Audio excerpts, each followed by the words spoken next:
Welcome back, spiritually awake human beings, to the We Are Change weekly wrap-up show where we go over all the important news that happened this week and then ask, what the hell really happened? Now, sorry, I haven't been around lately. As you know, life is like a roller coaster. It brings you up and it brings you down.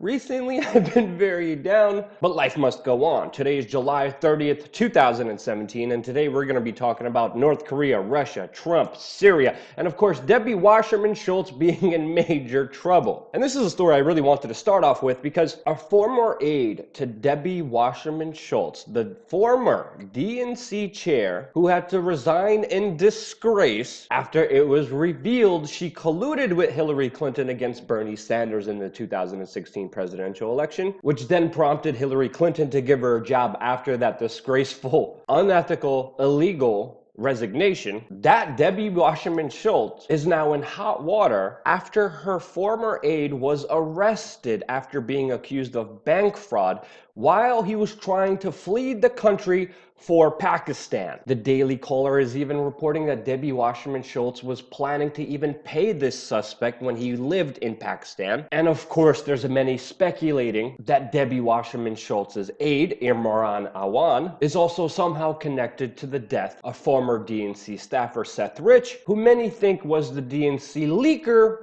that exposed the corruption within the DNC and also the unethical behavior by Debbie Wasserman Schultz. Former Washington, D.C. area detective Rod Wheeler even tweeted out that people should follow this arrest very closely, connect the dots, and that, quote, hint, hint, this was just the beginning. Now, it's important to note here Debbie Wasserman Schultz's aide, Awan's arrest came just one day after reports were emerged that the FBI had seized numerous smashed hard drives and other computing equipment from Awan's previous residency. Now, where this case will go, what dots will be connected, we still have no idea. There's still just a lot of speculation around this case, but what do you think? Let me know in the comment section below. Now, moving on to the most talked about news story this week, and that was the fact that Donald Trump decided that transgenders could no longer serve in the US military. Now, of course, this created a major media storm. Even people like John McCain, who slammed Barack Obama allowing transgenders to be in the military,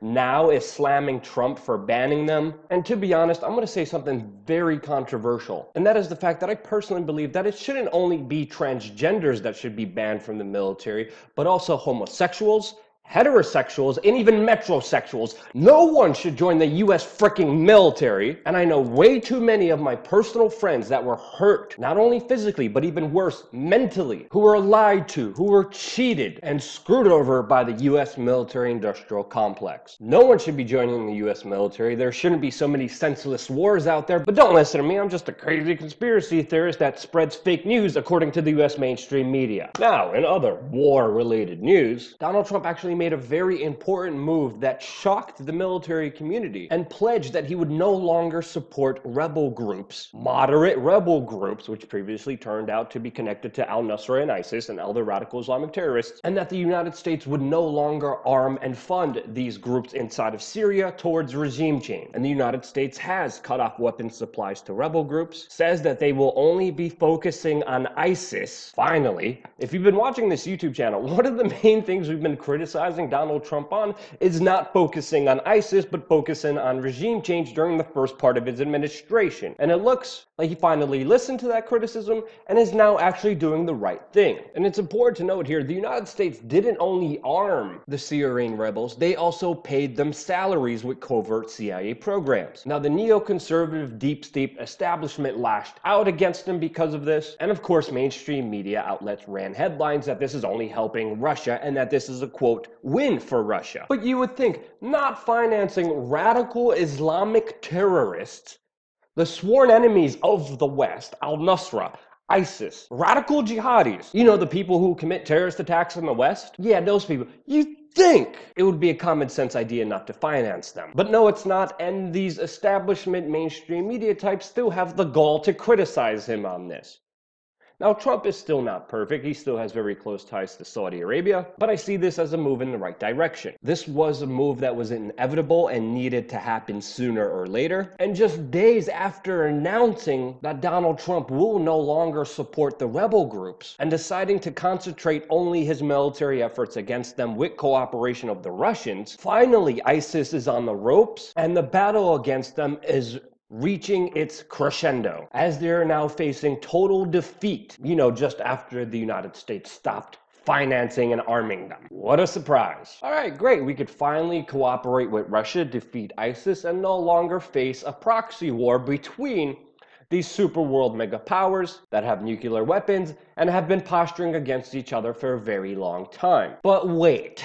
With this cooperation in Syria, there are new problems brewing between US and Russian relations as Donald Trump is ready to sign a new Russian sanctions bill that would punish Russia even more because Russia supposedly meddled in the 2016 presidential election. And this is where it gets very interesting because Russia is promising to retaliate against the United States if they do pass this bill. And now Donald Trump out of nowhere is claiming that Russia conspired against him in the 2016 presidential campaign.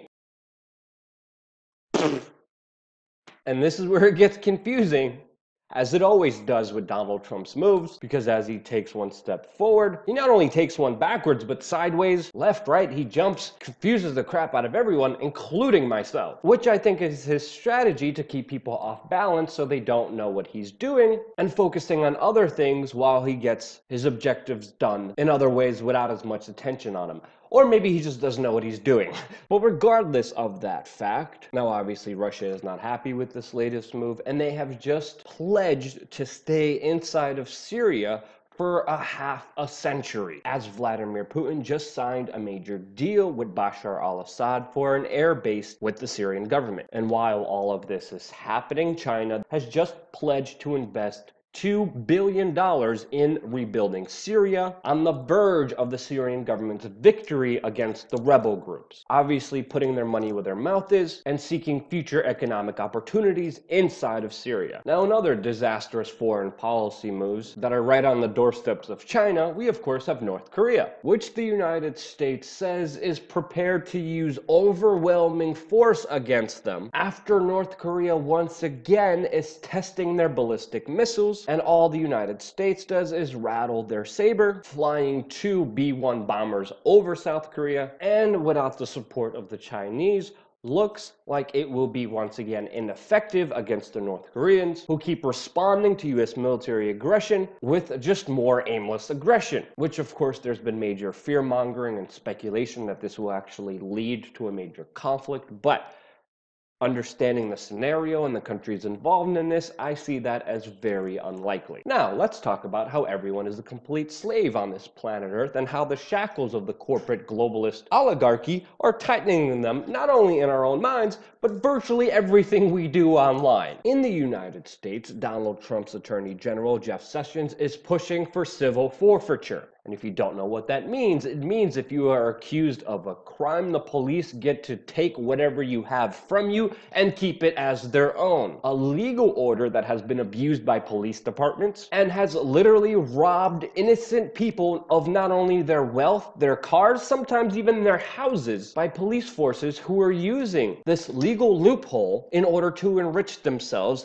And Donald Trump's Attorney General wants all police departments to have this special power, which means if you're under any kind of legal scrutiny or being accused of a crime by a legal authority, just like Jeff Sessions is now, the police could come and take your assets, which they should right now to Jeff Sessions, who is right now facing legal scrutiny. But sadly, the law doesn't work that way.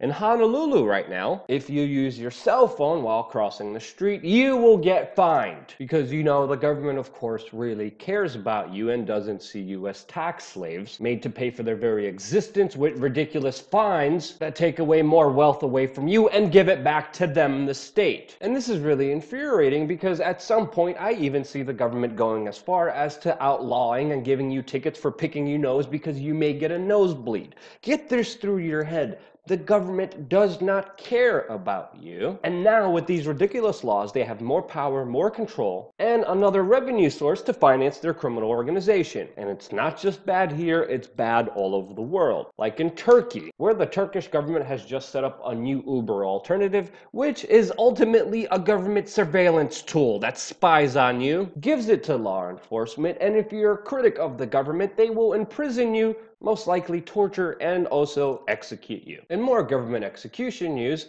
China is now forcing their Muslim minority inside of their country to install spyware on their phones so the Chinese government can not only see everything that they're doing, but also scan their devices for possible terrorist propaganda. Apple has also removed an app that allowed Chinese citizens to get around Chinese censorship of the internet, mainly because China has just banned the use of VPNs inside of their country. A move which Russia is looking at themselves, so you know the good caring government could obviously see everything you're doing through your IP address, and you have no way of masking your identity when you're surfing the internet. But they're only doing it for your safety. Now, finally, in some good news, Bolivia finally declared total independence from the corporate globalist World Bank and IMF. Uruguay started selling cannabis straight from pharmacies to the consumer, a move, of course, which will lower crime, get rid of drug cartels, the black market, and overall improve the way of life inside of Uruguay. I always try to end this news broadcast on a positive note. And if you did appreciate it, subscribe, because we're going to have a lot more coming here on youtube.com/wearechange. Don't forget to support us on patreon.com Patreon has actually been caught removing people's pages that they disagree with. So just so you know, we also have a backup system on wearechange.org/donate, where we have our own Patreon-like system, and you're able to get access to behind-the-scenes stories, videos, commentary, input, collaborations, and communication with me to help me develop the next news stories that I am working on. I love you guys very much. Thank you so much for watching.